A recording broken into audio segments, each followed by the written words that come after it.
Louisiana beer reviews Kirkland Signature Light Beer from Costco.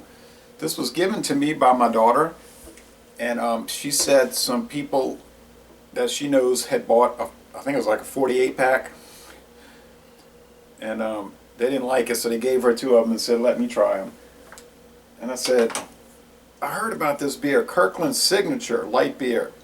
And then I looked on the side, I said 4.2% alcohol, same as Bud Light. And it says Regal Brow, Monroe, Wisconsin. Uh-oh, that's Minhas. 105 calories. I see there are some video reviews, which I haven't seen yet. There's some ratings. Rate beer saying an 8 out of 100, which is I think a lot higher than Natural Ice, which gets, what, a 1? And then Beer Advocate saying it's poor. Not awful, poor. Just like a D. Awful would mean you can't drink it, which is what I think to give Natural Ice. I've had a lot of bad experience with Minhas beers.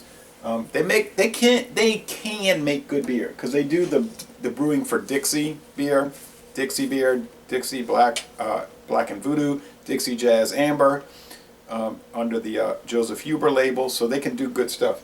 But their money is in the bad stuff. And some of their beers, like this one here, this little nasty number, Minhas Clear Creek Ice. Damn good beer. Yeah, it's damn good. I drank some of this damn good beer when I was in Wisconsin and Chicago area a few years ago, and I had it damn cold, and you could almost tolerate drinking the whole can. And then the last third of it, you had to really force it. I didn't waste any of it, but it was hard. Now that Boxer Lager, I threw two of them out, and the Jaguar, I threw 2 of those out. It was after the hurricane. I could never get them iced down enough. We didn't have electricity for about a week, and or 5-6 days. And if those beers get the slightest bit warm, watch out. Okay, well, there's an old Regal Brow can that I bought at a flea market, I think on US 61 in Baton Rouge, Monroe, Wisconsin, Joseph Huber. Okay, so when Minhas bought out Joseph Huber, they acquired that. Here's Regal Select. Now, Regal was a beer from New Orleans, and I don't ever recall that beer. People always tell me, you remember Regal beer? And I say, I just do not remember. It says right here Falstaff, so they must have acquired Regal, or it may have been a Falstaff. No, I know it wasn't a Falstaff brand all along because I know it was an independent company, but they must have acquired it, and then it died out. Falstaff died out. Okay, I already prayed. I have some chili beans with some Eckrich, I think it's Eckrich smoked sausage, cheddar smoked sausage, and I put some cheese in there and some onions and some black pepper and Sriracha sauce, so I got this ready to go. And I have this, and this is okay if it warms, this black 5 Roses Schwarzbier Wild Ale. Still not coming out much. Still smells like a duller form of Shiner Black Lager. Okay, this looks like, even the can looks cheap. It looks like a store brand can. It looks like they designed this can on one of those old 1996 computer applications, you know, like a Microsoft Windows where you could design things. So it's really not an appealing can, but it looks like most of your American style light lagers. I'm going to be fair with it. If it tastes good, I'm going to say it. I'm not going to say, oh, I have to keep up street cred. The aroma's not too bad. It's kind of pungent. Smells pretty good. Smells a little bit like that Dixie, but that's an amber light beer. The taste. Oh boy. Oh yeah. It's got that stereotypical Minhas wet straw.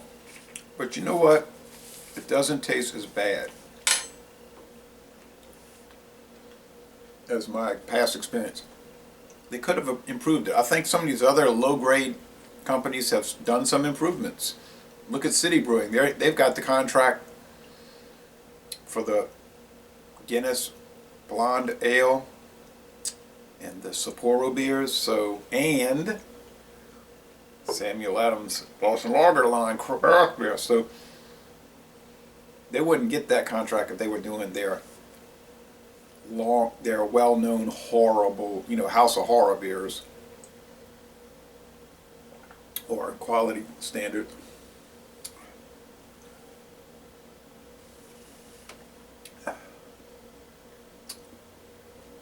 It's not bad.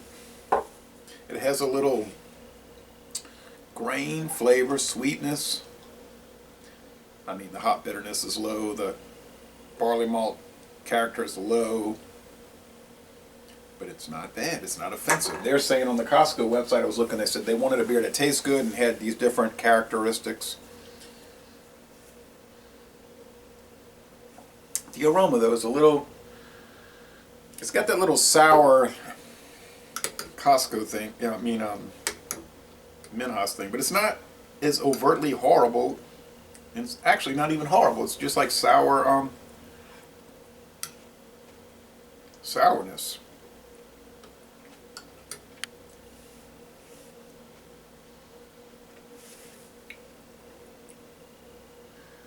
In some ways, this got more aroma than this. And that's not...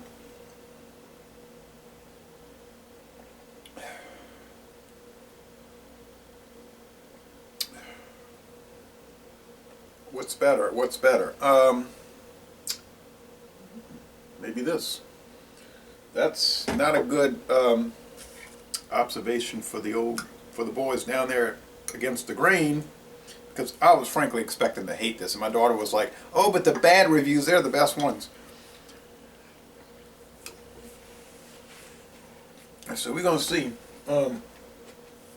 Compared to something like this, Beer 30 Light, Beer 30 Ice, it's way better. I remember back in like 2009 when I was trying the Beer 30 Light. It smelled and tasted like great, cheap, store-brand grape drink and roof and tar. No joke. I don't know where that was coming from. Now, as you can see, the lacing is gone. I mean, it's just like bull. It looks like a Keystone Premium. But then, hey, lacing's gone. People are going to say, "What you trying to say? Craft beer is no good?" I'm not saying that. Drink the KBS. That was world class.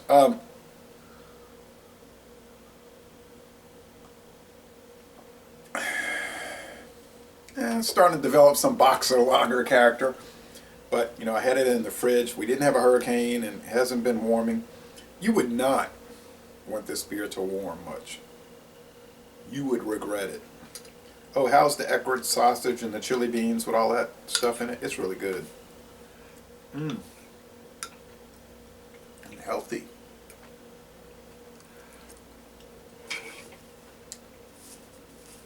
I had some salad beforehand. Well,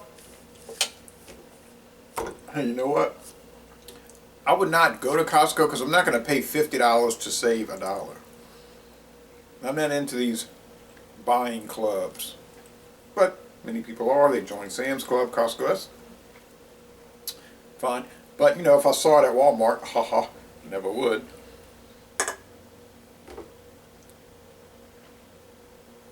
You might see some Minhas beers at Whole Foods, disguised as a craft beer, however. More than likely it'll be from Rochester. It'll be under the Winery Exchange portfolio. And it's probably brewed at Rochester Genesee Brewery, but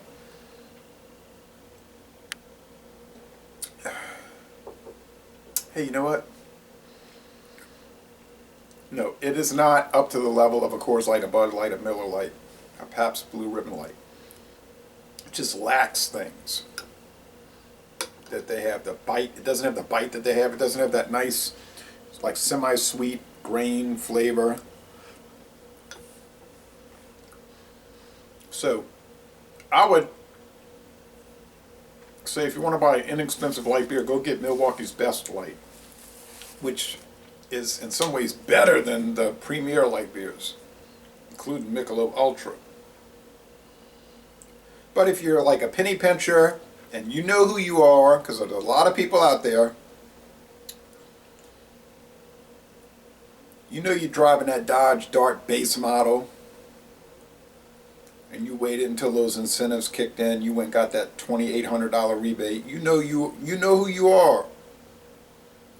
You know you go to the library and read Consumer Reports. I mean, you're not going to get a subscription, but you go to the library and get it. But that's cool. If you're into that extreme penny pinching,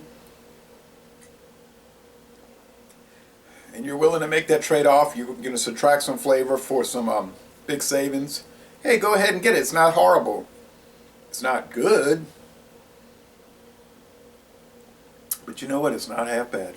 I'll give it a C. It doesn't look too appealing. The can is unappealing. The beer is okay, but it's an average light beer. It's actually not bad. If it was bad, I would be putting it in the D range. So I'm going to say a straight across C. Hey, you don't know until you do know. Now I know what you know about that. So, Schaefer. Well, Schaefer Light is like way better, right? But then, hey, it's a lot more expensive. I mean, we're using expensive in a relative sense. $17.99 for a 24 pack.